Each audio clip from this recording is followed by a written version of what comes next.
来看广播金钟奖嘅内列报道，使用几种化专辑，一位金曲奖嘅创作歌手苍秋凤，今年正月的喜事主持广播节目《三老三嘅对话》，用新形态来授给山歌，还个透过广播来享受客家音乐，传达无共用嘅族群文化。日本业嘅广播金钟奖非流行音乐节目奖客家主持人奖。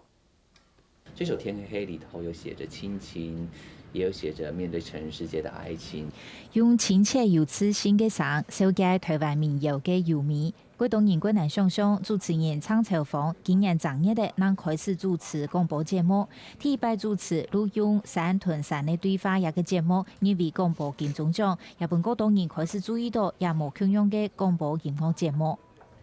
节目制作人讲，山歌係透過對唱來產生共鳴，山屯山的對話都係同一嘅概念，延伸到客家音樂同傳統創新結合，用非流行嘅客家音樂來夾人文社會關懷，希望當中談得到新嘅客家。代表性的一些客家的人物啊，可是他可能是在文学上面的，是在音乐创作的，在社会关怀，就很多不同的角度，把它借由客家这一件事情串联在一起，所以就把客家做得非常的丰富，而且也很活泼。当到嘅后生嘅歌手真正做嘅音乐，唔会比做国语嘅流行嘅歌手还要差。董大松冇自烟去推广，你就该做天台嘅节目。希望做得用新嘅後生嘅思維，本客家音樂新嘅